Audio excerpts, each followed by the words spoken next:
आइए बच्चों, अपने YouTube चैनल हिंदी बोधशिला पे मेरे बच्चों हम लोगों का आरओ से संबंधित जो सिलेबस चल रहा था, इसमें हम लोग शब्दगत और वर्तनीगत चर्चा कर चुके हैं। आज कुछ मोटी मोटी चीज़ें वाक्य जनित, क्योंकि वाक्य शोधन में इन बिंदुओं को वो आगे पीछे करके भी वाक्य का स्ट्रक्चर बिगाड़ देते हैं और हमसे शुद्ध और अशुद्ध के बारे में पूछते हैं। तो थोड़ा सा जो वाक्य का पदक्रम है उसके ऊपर हम लोग चर्चा करेंगे, क्या स्थिति कहाँ कैसे होनी चाहिए और कैसे होती है। ठीक मित्रों, तो आइए सबसे पहले हमको वाक्य में क्या करना है कि कर्ता, कर्म और क्रिया, ये वाक्य का स्ट्रक्चर होता है। किसमें? सकर्मक में। एक किसमें आएगी? सकर्मक। और कर्ता तथा क्रिया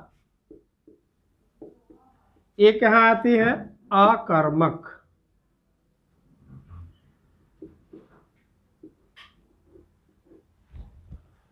तो जो वाक्य का हमारा एक स्ट्रक्चर है वो स्ट्रक्चर आपके सामने है। यदि क्रिया सकर्मक है तो कर्ता, कर्म और क्रिया इस रूप में चलेगा। ये नहीं कि क्रिया को हम आगे या पीछे कर दें या कर्म को इधर से उधर कर दें।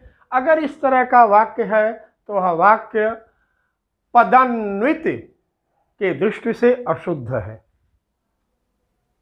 ध्यान दीजिएगा। दूसरा पॉइंट पर ध्यान दीजिएगा कि यदि वाक्य में संबोधन है या विस्मयादि बोधक है, वाक्य में यदि संबोधन या विस्मयादि बोधक है तो वह वाक्य में सबसे पहले यानी कर्ता से भी पहले आएगा। क्या? संबोधन। यदि संबोधन वाक्य में है तो कर्ता से भी पहले आएगा। जैसे हमने यहां पर लिखा, हे राम मेरी रक्षा करो। तो अब देखिए, हे क्या है? ये संबोधन है और कर्ता से भी पहले होने चाहिए। अगर हम इसी को बोलें राम हो मेरी रक्षा करो,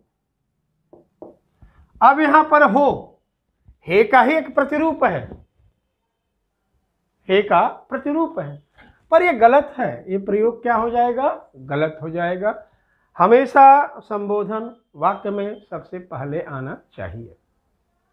ठीक मित्र, आगे देखिए, यदि कर्ता, कर्म और क्रिया, यानी अगर वाक्य सकर्मक क्रिया का है तो भी, और वाक्य अगर अकर्मक क्रिया का है तो भी, दोनों स्थितियों में, वाक्य सकर्मक है तो भी, अकर्मक है तो भी, यदि कर्ता या कर्म या क्रिया का विशेषण लगेगा,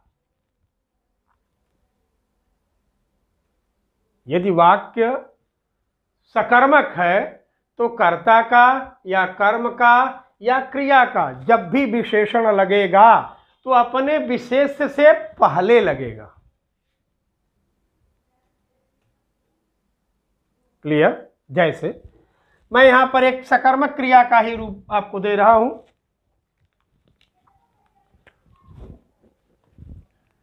बच्चा दूध पीता है।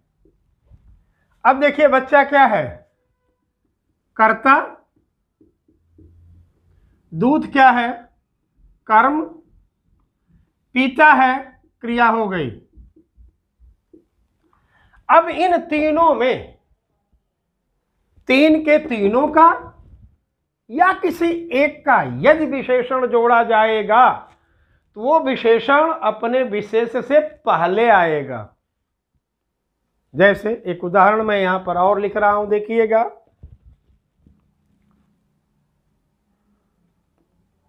मजदूर का बच्चा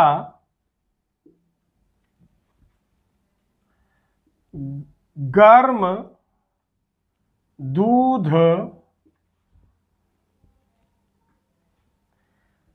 देर से पीता है।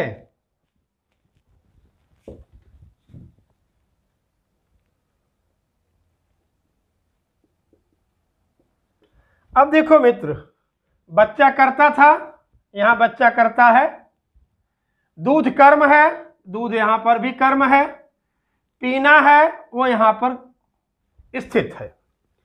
ये सकर्मक क्रिया ही यहां पर आई और हमने हर चीज का क्या किया, विस्तार किया, विशेषण जोड़ा। और हर बच्चा का विशेषण क्या है, मजदूर का है। अब देखिए बच्चे से पहले बना है, क्लियर। कर्म का है दूध, दूध का विशेषण क्या है, गर्म, ये अपने कर्म से पहले जुड़ा है। क्रिया पीता है, पीता का हमने विशेषण लगा दिया, ठीक है ना, देर से पीता है, रीतिवाचक बनाया इसको, तो देर से पीने का इस क्रिया का क्या हो गया, विशेषण बन गया। तो वाक्य के कर्ता कर्म और क्रिया में यदि किसी में विशेषण लगा हुआ होगा तो वह विशेषण अपने विशेष से, वह विशेष कर्ता भी हो सकता है, कर्म भी हो सकता है, क्रिया भी हो सकती है, अपने विशेष से पहले जुड़ेगा। इसको ध्यान रखिएगा, अपने विशेष से पहले जुड़ेगा। क्लियर ये पॉइंट। नेक्स्ट,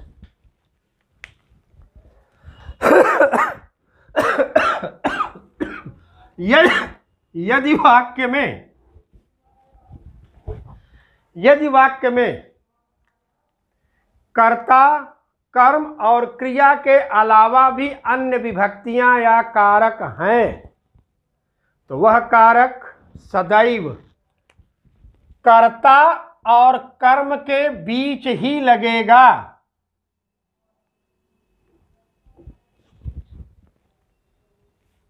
जितनी भी वाक्य में अन्य विभक्तियां आएंगी वो सभी विभक्तियां कर्ता और कर्म के बीच में ही रहेंगी। ये विभक्ति आएगी, ये कभी कर्म और क्रिया के बीच नहीं जाते हैं, ये हमेशा कहाँ रहेंगे, कर्ता और कर्म के बीच, सकर्मक क्रिया में। क्योंकि विभक्तियां जब भी आएंगी तो सकर्मक क्रिया को ही प्रकट करेंगी। जैसे मैं यहां पर लिखा, विनोद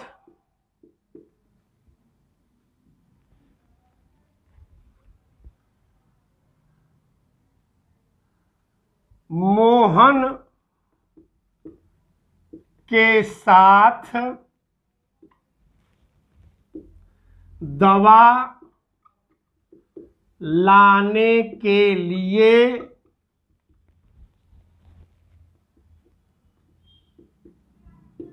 साइकिल से बाजार जा रहा है। ठीक मित्रों, अब देखिए यहां पर क्या है, विनोद करता है,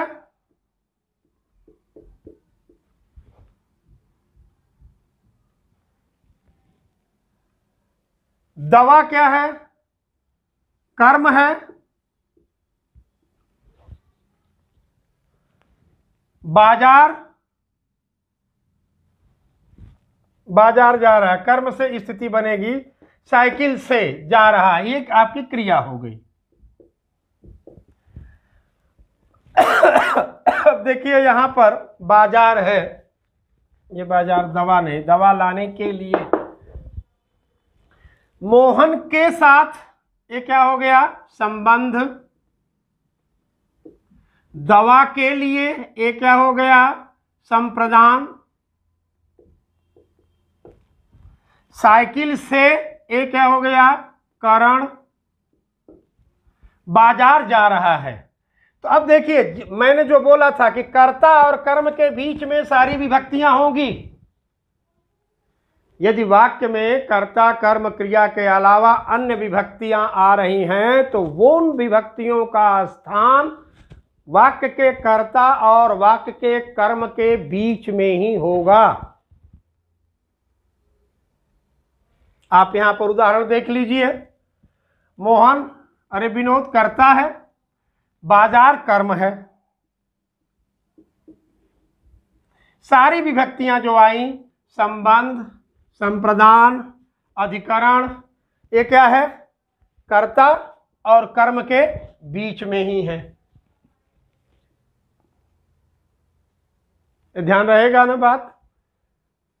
यदि वाक्य में कई विभक्तियां हैं तो सारी विभक्तियां कर्ता और कर्म के बीच में आएंगी। ठीक दोस्त। अब इसी में एक चीज और ध्यान दे लीजिए कि यदि वाक्य में कई विभक्तियां एक साथ आ रही हैं तो चाहे जितनी आएंगी वो कर्ता और कर्म के बीच में ही रहेंगी, एक कन्फर्म है। अब वे जो विभक्तियां हैं वो उल्टे क्रम से रखी जाएंगी, यानी सबसे पहले अधिकरण आएगा, फिर संबंध आएगा, फिर अपादान आएगा, फिर संप्रदान आएगा। इस तरह से उनका चयन किया जाता है। इसको भी ध्यान में रखिएगा क्योंकि यहां पर भी आपसे वाक्य का अवाक्य के शोधन में शुद्ध अशुद्ध पूछते हैं। ठीक है, तो उसके बारे में जरा सा देख लीजिए। मैंने क्या कहा कि यदि कर्ता कर्म के बीच में कई विभक्तियां हैं तो वे विभक्तियां उल्टे क्रम में रखी जाएंगी। वे विभक्तियां उल्टे क्रम में रखी जाएंगी। जैसे मैं यहां पर लिख रहा हूं,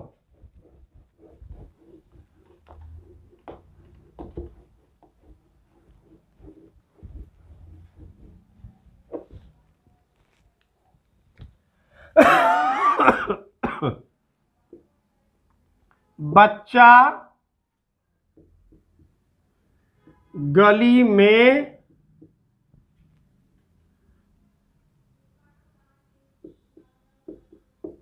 मित्रों के साथ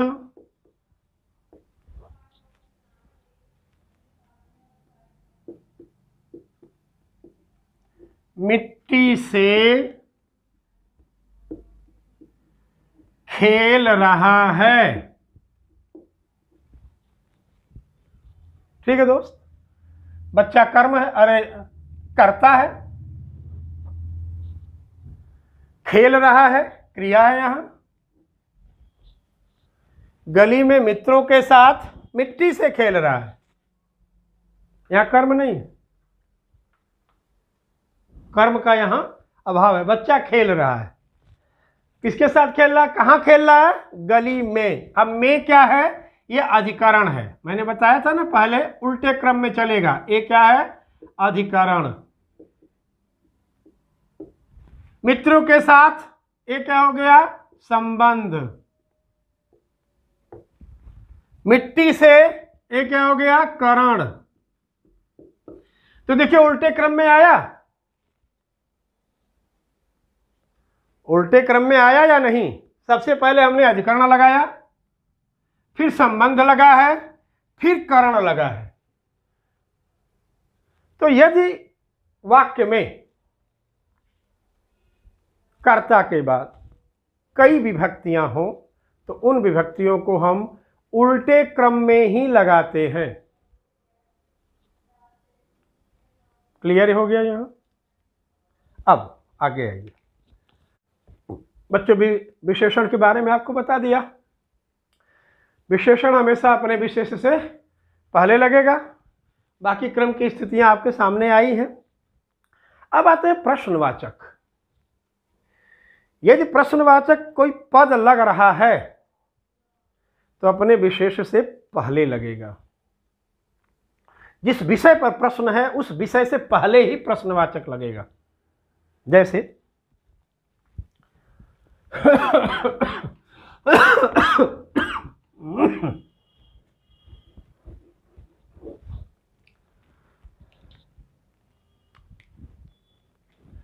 क्या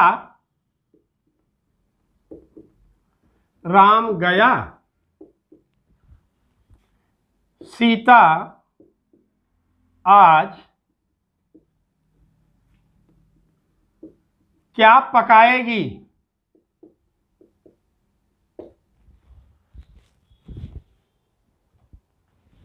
तुम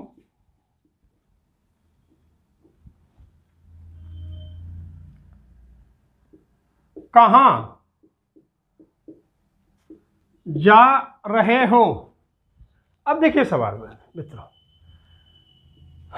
राम गया, कौन गया? राम। ये प्रश्न किसके लिए है? राम के लिए, तो राम से पहले लगा है। यहां पर प्रश्न किसके लिए हो रहा है? पकाने के लिए, बनाने के लिए। क्या बनाएगी? तो कहां पर जाकर के ये लगा? अपने विशेष के साथ लगा। सीता आज क्या पकाएगी, यानी क्या बनाएगी, क्या खाना बनाएगी। तो यहां बनाने पर सवाल था, इसलिए इसके जस्ट बाद ये लगा। तुम कहां जा रहे हो? अब यहां सवाल जाने पर है। यहां पर सवाल कर्ता के लिए नहीं है। जैसे यहां पर सवाल कर्ता के, क्या राम गया, कर्ता के साथ था, इसलिए कर्ता से पहले आया। यहां पर जाने से, क्रिया से पहले है, यहां लग गया। यहां पर भी क्रिया से पहले अब क्या पकाएगी, तो क्या अपनी जगह पर आ गया। ठीक मित्रों, तो ये जान लें कि प्रश्नवाचक जब भी बनेंगे तो वो प्रश्नवाचक हमेशा अपने विशेष्य से पहले लगेंगे। क्लियर? अब आइए, एक होती है वाक्य में पूर्वकालिक क्रिया। वो कहाँ होती है, इस पर भी ध्यान दे लो। पूर्वकालिक क्रिया,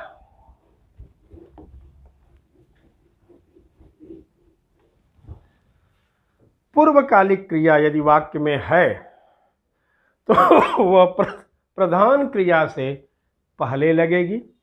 और उस क्रिया का पहचान क्या होता है? कर। उस क्रिया के साथ क्या जुड़ता है? कर। आई अपने प्रधान क्रिया से पहले लगती है। यानी यदि वाक्य का कर्ता, यदि वाक्य का कर्ता वाक्य में एक क्रिया करके दूसरी क्रिया संपन्न कर रहा हो, तो जो पहली क्रिया उसने किया उसको पूर्वकालिक क्रिया कहते हैं। और उस क्रिया के साथ कर प्रत्यय लगता है। उस क्रिया के साथ कर प्रत्यय लगता है, क्योंकि जब मैं प्रत्यय पढ़ाता हूं तो क्रियार्थक प्रत्यय पर जब आता हूं तो क्रिया का जितने विविध रूप बनते हैं, सब 14 रूप बनते हैं क्रिया के। वहां पे क्रिया के कुल 14 रूप बन जाते हैं। ये 14 परिवर्तन उन क्रियार्थक प्रत्ययों से ही संभव होते हैं। उस प्रत्ययों में से एक प्रत्यय आपका ये है कर। ये पूर्वकालिक क्रिया का निर्माण करता है। ये हमेशा वाक्य में प्रधान क्रिया से पहले दर्शाया जाता है। जैसे मैं यहां पर लिख रहा हूं, पंडित जी नहाकर पूजा करते हैं। तो देखो, वाक्य का जो कर्ता है मित्र, वो कर्ता कौन है? पंडित जी हैं। वाक्य का कर्ता पंडित जी हैं। और पंडित जी ने इस वाक्य में दो क्रिया किया, एक नहाना और दूसरा पूजा करना। तो उन्होंने पहले क्या किया? नहाया। ये हमको पता कैसे चला कि पहले वो नहाए कि पहले पूजा किए? वो पता कौन बताता है? कर। ये जो कर लगा है, ये कर ये साबित करता है कि कर्ता प्रधान क्रिया से पहले इस क्रिया को किया है। ठीक दोस्त? तो पूर्वकालिक क्रिया वाक्य में अपने प्रधान क्रिया से पहले लगाई जाती है। ठीक है दोस्त? एक सावधानी और आप बरतिएगा, उस पर भी ध्यान दे लीजिएगा।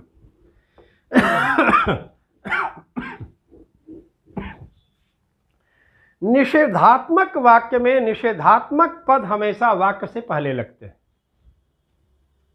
नहीं, तुम्हें नहीं जाना है, मत जाइए, रुक जाइए, तो नहीं, मत, इस तरह से जो निषेधात्मक पद आते हैं ये वाक्य में सामान्यतः पहले लगते हैं। किंतु यदि वाक्य की क्रिया निवेदनात्मक हो जाती है, यदि वाक्य की क्रिया निवेदनात्मक हो जाती है तो उसका निषेधात्मक पद सबसे अंत में लगता है। ठीक है? जैसे यहां पर देखिए मैं लिख रहा हूं,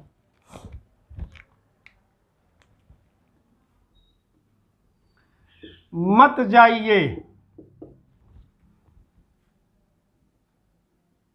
नहीं जाना है।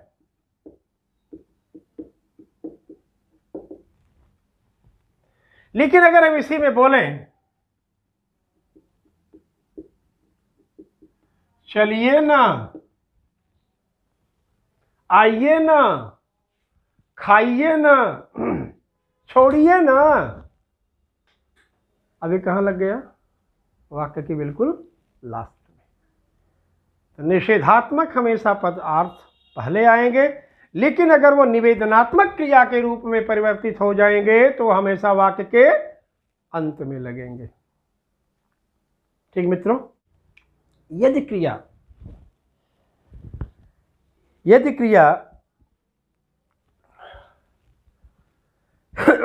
यदि वाक्य हमारा मिश्रित वाक्य है तो याद रखिएगा, मिश्रित वाक्य में प्रधान उपवाक्य पहले जोड़ते हैं, प्रधान उपवाक्य पहले आएगा और सहायक उपवाक्य उसके बाद में लगता है। ये गौर कीजिएगा। जैसे मैं यहां लिख रहा हूं,